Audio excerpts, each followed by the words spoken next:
The thing that I always say about my ANZSOG experience is that it allows me to be at my best much more often. So it's the pace and the rapidity and the number of things that you're dealing with.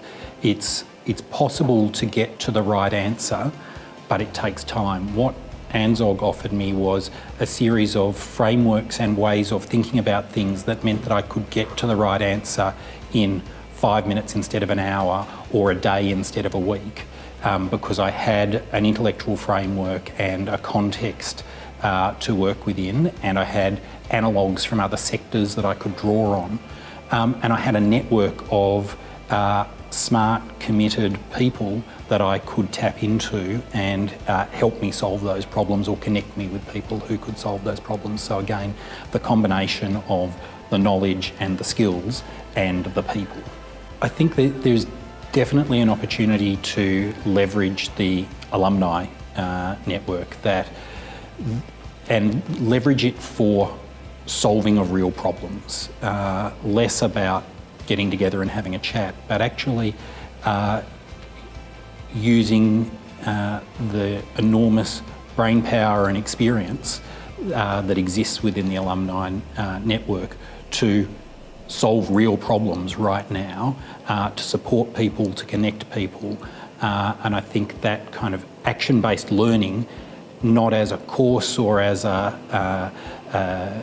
qualification, but as a way of working, a way of just practicing as a public administration professional.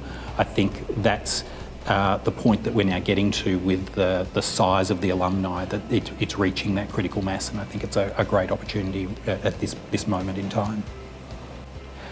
The challenges facing public servants are really many and varied, but I think I come back to one of my key ANZSOG learnings, and the HIFIT's technical and adaptive change model, almost certainly weekly, if not daily, in my work of thinking about.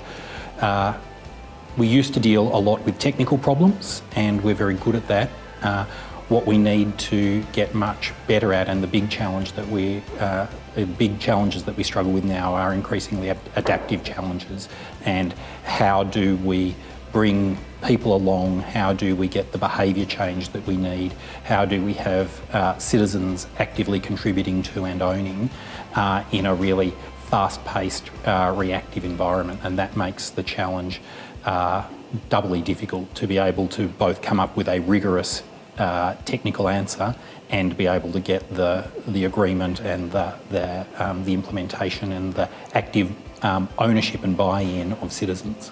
Victoria, with 900 ANZSOG alumni, has a critical mass. So when I sit at my desk, I can see 2 or 3 other EMPA alumni. I go to meetings throughout the day and there are people there. So that, to me, it's made it much easier to stay in touch, because it's the doing of the work. It's not something that I feel that I have to kind of cultivate as much, that I can sit in a meeting and talk about the alignment of the strategic triangle, or where the intervention logic is going right or wrong, and people immediately understand. So it's a community that is actually practicing within the Victorian Government and within the Department of Education and Training. So I've found it relatively easy to stay in touch with both members of my own cohort, but the broader ANZSOG alumni. I'm so thankful for the opportunities that I've had through ANZSOG, and really have been looking for opportunities to contribute back to the public sector.